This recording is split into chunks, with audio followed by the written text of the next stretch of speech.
భారత్ మాతాకి ధర్మం చెప్తా భారత్ మాతాకి జై శ్రీరామ్ జై శ్రీరామ్. ఎలక్షన్లో గెలుచుడే కదా, ఒక్కటి గుర్తుంచుకోండి. ఈ ఎలక్షన్లో మనం గెలిస్తే మన గవర్నమెంట్ పక్కా అవునా కదా, మన సర్కార్ రావాలా వద్దా? ఢిల్లీలో ఎవరు వచ్చింది?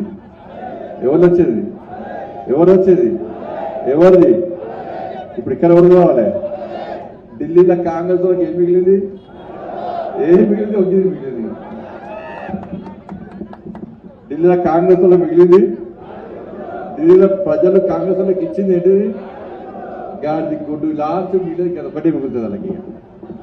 మరి ఈడేమని చేస్తాడు? ఇక్కడ ప్రజలు గట్టిగా మోసం చేస్తున్నాడు. ఇంతమంది రకంగా చాలా విషయాలు చెప్పాడు. ఇక్కడ అధికారం వచ్చిన వెంటనే మేము నిరుద్యోగులందరూ కూడా 4,000 రూపాయలు నిరుద్యోగులు గుర్తిస్తున్నాడు.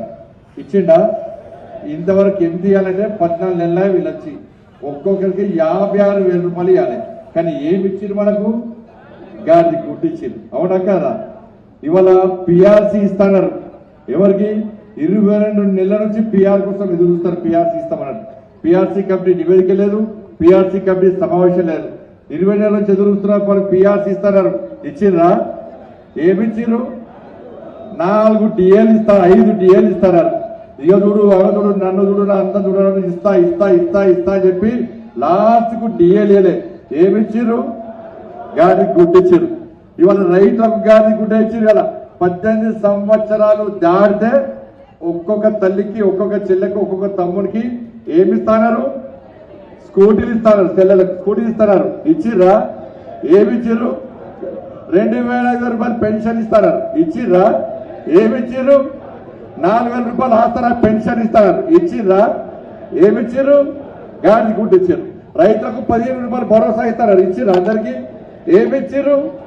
12,000 రూపాయలు కూలీలకు ఇస్తారు. ఇచ్చిర్రా? ఏమిచ్చిర్రు? ఇప్పుడు ఎన్నికల్లో మనం ఏమి ఇవ్వాలి? రేవంత్ రెడ్డి గిరగిర పోయి ఢిల్లీ పోయి చూడు తెలంగాణలో 18,000 రూపాయలు ఇచ్చినారు. 4,000 రూపాయలు నిరుద్యోగ బుద్ధి ఇచ్చినాం. మమ్మల్ని గెలిపిరి.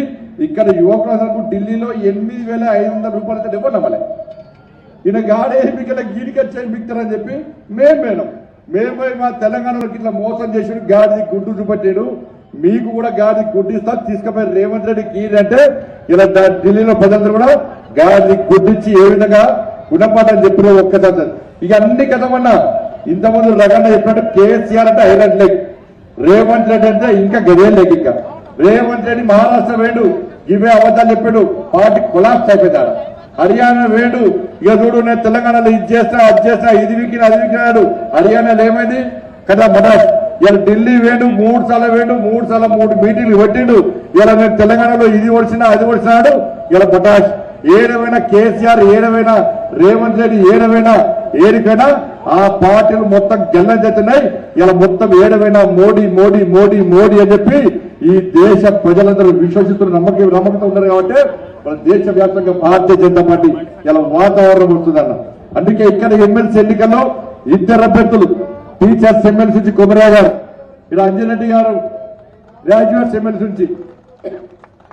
భారతీయ జనతా పార్టీ అన్ని ఆలోచించి ఎవరైతే కొట్లాడతారో, ఎవరైతే ప్రశ్నించే మనస్తత్వం ఉందో, ఎవరైతే ప్రశ్నించే గొంతు కావాలో, ఇలా సమస్యలు ఉన్నటువంటి ఉద్యోగ ఉపాధ్యాయ వర్గాలు కానీ, నిరుద్యోగ యువత కానీ వాళ్ళందరూ సమస్యలు పరిష్కరించే దమ్మున్న, ప్రశ్నించే గొంతున్న, ప్రశ్నించే దమ్మున్న నాయకులు కావాలని చెప్పి ఇలా దమ్మున్న భారతీయ జనతా పార్టీ అభ్యర్థులుగా 2 దమ్మున్న వ్యక్తులు ఇలా పోటీ చేస్తున్న విషయాన్ని గుర్తుంచుకోండి. మీరు కాంగ్రెస్ పార్టీకి ఓటేస్తే మేధావులు ఆలోచించాలి. కాంగ్రెస్ పార్టీకి ఓటేస్తే మీకు డిఏలు రాకుండా ప్రశ్నించడం ఇవ్వలేడు. కాంగ్రెస్ పార్టీ అభ్యర్థికి ఓటేస్తే మీ పిఆర్సీల గురించి మాట్లాడేటోడు ఎవరు గారు. కాంగ్రెస్ పార్టీకి ఓటేస్తే మీ ప్రమోషన్ల గురించి మీ గురించి మాట్లాడేటోడు ఎవరుండరు.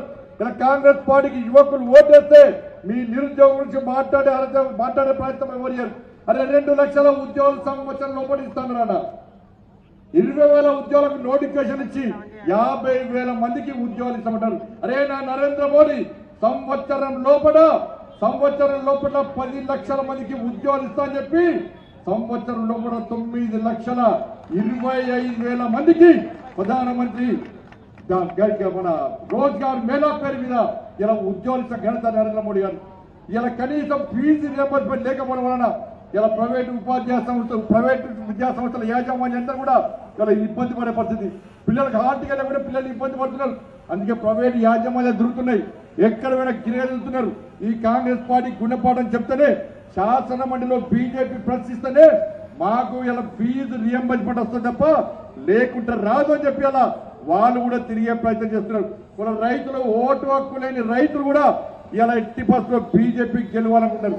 ఓటు హక్కు లేని వాళ్ళందరూ కూడా ఓటు హక్కు ఉన్న వాళ్ళని రిక్వెస్ట్ చేస్తున్నారు, అన్నా భారతీయ జనతా పార్టీకి ఓటేసి గెలిపించండి. ఇలా ప్రశ్నించే వ్యక్తులు కేవలం భారతీయ జనతా పార్టీ. ఎందుకంటే కొట్లాడిది మనం అన్న ఇక్కడ ఇలా 317 జీవో పేరుతోని కేసీఆర్ తెచ్చిన జీవో ఇలా పుట్టుకోగలు చెట్టుకోవాలంటే ఇలా ఉద్యోగులు, ఉపాధ్యాయులు ఇలా బాధపడుతుంటే 317 జీవోకు వ్యతిరేకంగా ఇదే కరీంనగర్ లో మనం అందరం కలిసి ఏ విధంగా ఉద్యమం చేసామో, ఏ విధంగా యుద్ధం చేసి జైలుకి వెళ్ళమో ఆలోచన. పొట్టు పోలీసులు కొడితే కాళ్ళు చేతులు ఉరిగినాయి, ఫైర్ ఇంజన్ నిలదొడితే కార్యకర్తలు సోదం పడిపోయారు, గిరగిర గుంజుకపోతే కాళ్ళు చేతులు తలలు పడిగినాయి. అయినా జైలుకి వెళ్ళం. ఏక ఉపాధ్యాయ సంఘం రాలే, కేవలం తపస్సు మాత్రమే వచ్చింది. మీరు ఉపాధ్యాయులు వచ్చినా రాకుండా మీ సమస్యల కోసం కొట్లాడింది మేము, మీ సమస్యల పరిష్కారం కోసం కొట్లాడింది మేము, మీకోసం జైలుకి వెళ్ళి మేము. ఆ రోజు రేవంత్ రెడ్డి రాలే, ఆ రోజు ఉత్తమ్ కుమార్ రెడ్డి రాలే, ఆ రోజు పొంగిరెడ్డి శ్రీనివాస్ రెడ్డి రాలే, ఆ రోజు వెంకటరెడ్డి రాలే, ఆ రోజు ఎవరు రాలే. మీ సమస్యల కోసం, మీ సమస్యల కోసం వచ్చింది భారతీయ జనతా పార్టీ వచ్చింది. మీకోసం ఎవరు జైలుకోలే, మీకోసం ఎవరు లాఠీ దెబ్బతిలే, మీకోసం లాఠీ దెబ్బతిని మీకోసం జైలుకి ఉంది భారతీయ జనతా పార్టీ కార్యకర్తలన్న విషయాన్ని ఒక్కసారి మీరు గుర్తుంచుకొని, నిరుద్యోగ సమస్య మీద గల్లీ గల్లీలో నిరుద్యోగం మార్చి చేసింది భారతీయ జనతా పార్టీ కార్యకర్తలు. మీ డిఏల కోసం కొట్లాడింది భారతీయ జనతా పార్టీ, మీ పిఆర్సీ కోసం అసెంబ్లీలో యుద్ధం చేసింది భారతీయ జనతా పార్టీ. ఏ సమస్య వచ్చినా కొట్లాడింది మేము. ఇలా లాభపడేది మాత్రం కాంగ్రెస్ పార్టీ లాభపడ్డది. ఒక్కసారి మాకు మోసం జరిగింది. ఈ తెలంగాణ ప్రజలు ఒక్కసారి మోసపోయారు. మాకు వేయాల్సిన ఓటు ఇలా కాంగ్రెస్ పార్టీకి ఓటేస్తే ఏ విధంగా గాడి గుడ్డు మీ చేతికిచ్చిరో, ఇప్పుడు ఏ విధంగా ఇబ్బంది పడుతురో ఇలా మనం అందరం అనుభవిస్తున్నాం. ఇలా మంచి అవకాశం మీకు వచ్చింది. కాంగ్రెస్ పార్టీకి గుణపాఠం చెప్పాలంటే, కాంగ్రెస్ పార్టీ గుణపాఠం చెప్పాలంటే మీ అమూల్యమైన ఓటులు ఇలా భారతీయ జనతా పార్టీకి వెళ్ళి 12,70,000 ఐటీ ఎగ్జామ్షన్ మీకు ఇచ్చిన వల్ల ఢిల్లీలో ఉద్యోగులు, మేధావి వర్గం అంతా కూడా వన్ సైడ్ వారు, వన్ సైడ్ ఎక్కడ ఓటు గుద్దుతే ఇలా కమలం పువ్వు వికసించి చీపురు కొట్టకపోయింది. కాంగ్రెస్ పార్టీ పత్తా లేకుండా పోయిన విషయాన్ని ఒక్కసారి గుర్తుంచుకోండి. ఢిల్లీలో మేధావి వర్గం బీజేపీకి ఓటేసింది. ఇక్కడ మేధావి వర్గం తప్పు చేస్తుందా లేకుండా భారతీయ జనతా పార్టీని గెలిపిస్తారా అని చెప్పి దేశం మొత్తం ఎదురు చూస్తుందన్న. మేధావి వర్గం తప్పు చేద్దన్న. చదువుకున్న మేధావులు తప్పు చేస్తే ఈ సమాజం చాలా ఇబ్బందుల్లో పడుతున్న విషయాన్ని ఒక్కసారి మేధావి వర్గం గుర్తుంచుకోవాలి. ఇలా బీఆర్ఎస్ పార్టీకి క్యాండిడేట్ లేడు. బీఆర్ఎస్ పార్టీ, కాంగ్రెస్ పార్టీ ఇద్దరు ఒకటన్నా దీనిలో ఏమనలేదు. ఎందుకంటే డ్రగ్స్ కేసు అన్నారు, కేసు అయిందా? కాలే. ఢిల్లీ పోయి మాట్లాడగలుచుకున్నాడు. ఏమంటే ఎమ్మెల్సీ ఎన్నికల్లో మేము పోటీ మీకే సపోర్ట్ చేస్తామని చెప్పండి. కాళేశ్వరం కేసు అన్నారు, ఏమన్నా అయిందా? లేదు. ఢిల్లీకి పోయి మళ్ళా వెండు, సార్ మేము ఎమ్మెల్సీ ఎన్నికల్లో పోటీ చేయం, మీకే సపోర్ట్ చేస్తాం, మమ్మల్ని జైలుకి పంపుతాడు. ఫామ్ హౌస్ కేసు అయింది, ఏమన్నా అయిందా? ఏం కాలే. మళ్ళా ఢిల్లీకి మాటిచ్చుడు ఎమ్మెల్సీ ఎన్నికల్లో పోటీ చేయమని చెప్పేది. నిన్న కాక మొన్న ఇలా ఈ రేస్ కార్ ఈ రేస్ కార్ ఫార్ములా సంబంధించి కేసు అయింది. సుప్రీంకోర్టు వద్దని సుప్రీంకోర్టు అరెస్ట్ చేసుకోమన్నది, హైకోర్టు అరెస్ట్ చేసుకోమన్నది. ఏమైంది? ఇలా కేసు ఏమైంది? రేపు ఎల్లుండి అరెస్ట్ అన్నారు, 2 రోజులు అరెస్ట్ చేస్తామన్నారు, 24 గంటలప్పుడు అరెస్ట్ చేస్తామన్నారు. ఏమన్నా అయిందా? కానీ బీఆర్ఎస్ కు కాంగ్రెస్ కు మధ్య ఒప్పందం ఏంటంటే శాసన మండలి ఎన్నికల్లో భారతీయ జనతా పార్టీ గెలుస్తుంది కాబట్టి ఇవాళ మనము ఒక్కటి కావాలి. మేము ఎమ్మెల్సీ ఎన్నికల్లో క్యాండిడేట్స్ పెట్టాం, కాంగ్రెస్ పార్టీకి సపోర్ట్ చేస్తాం, అని చెప్పి ఇద్దరి మధ్యలో లోపాయికారి ఒప్పందం కుదిరింది కాబట్టి కేసీఆర్ కుటుంబం జైలు పోతలేదు. కేసీఆర్ కుటుంబం మీద కేసుల విషయంలో తాత్సారం చేస్తున్న విషయం 100% వాస్తవం.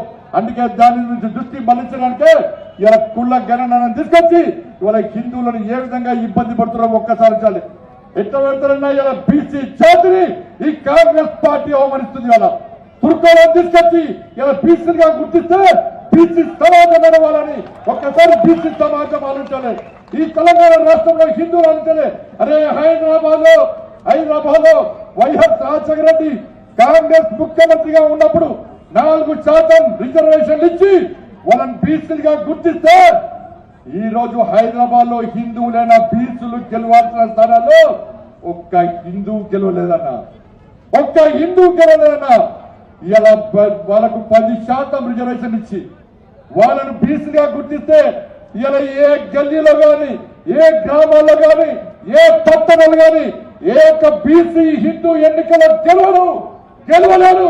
మొత్తం రాజ్యం ఇలా వాళ్ళదైతే ఇలా హిందూ సమాజం చేరదొచ్చి చేతి పట్టుకొని కూర్చోవాల్సిన పరిస్థితి వచ్చిందని. అలా ఏమైందన్నా బీసీ సమాజం, ఏడ వెళ్ళన్నా బీసీ సంఘాలు ఊగేటప్పుడు ఉపన్యాసించిన బీసీ సంఘాలు ఉన్నాయి.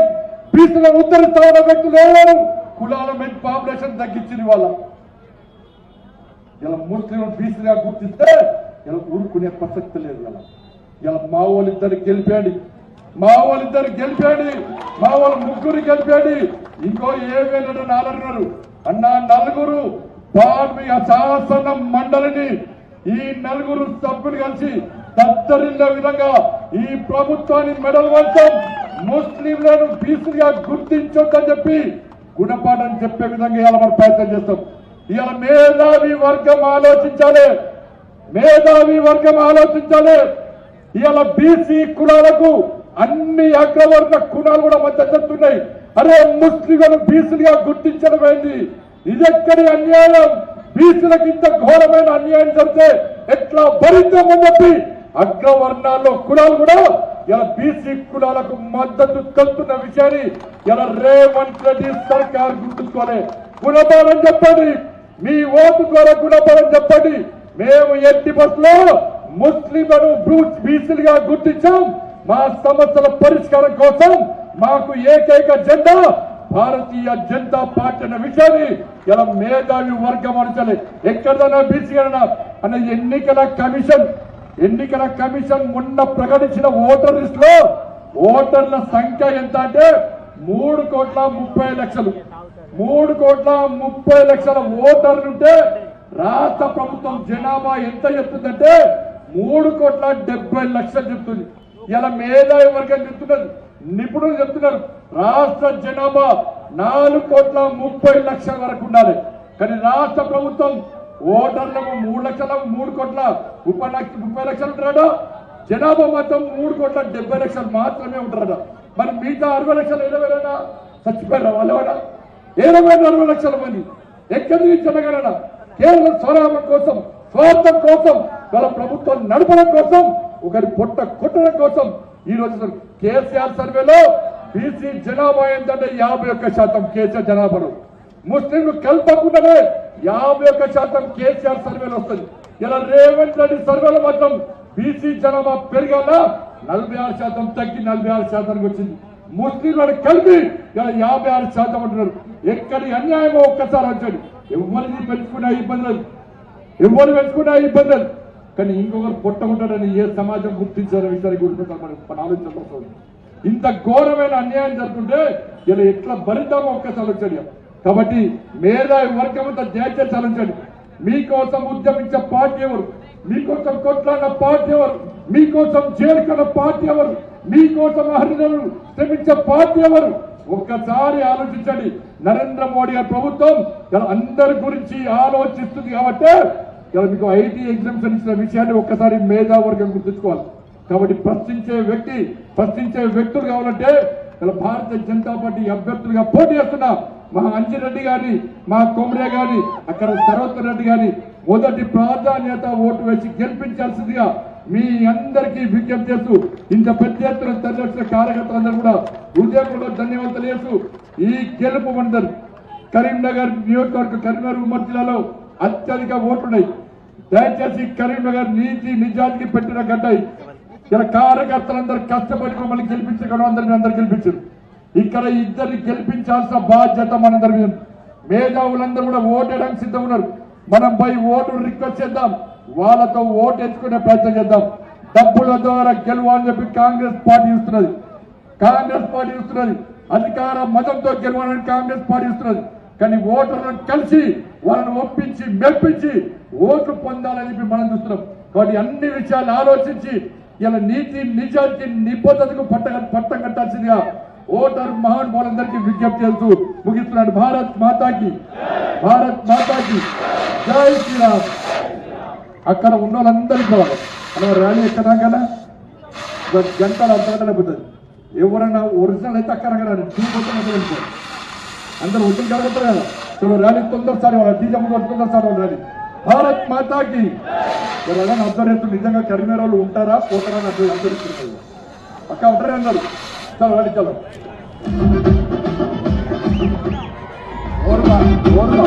నాంపల్లి శ్రీనివాస్ గారు అందరూ కూడా ఇటు పంపించండి. అందరూ మీరు కూడా రండి. ఎవరు కూడా అవతల సైడ్ ఉండదు. అందరూ కూడా వెహికల్ ముందరనే ఉండాలి. డివైడర్ కూడా కింది దిగాలి. డివైడర్ మీద ముందర దిగాలి. కాదు దిగాలి. ఎవరికి అర్థమైనటువంటి ఎవరు కూడా అందరూ కూడా ఇచ్చారు రావాలి.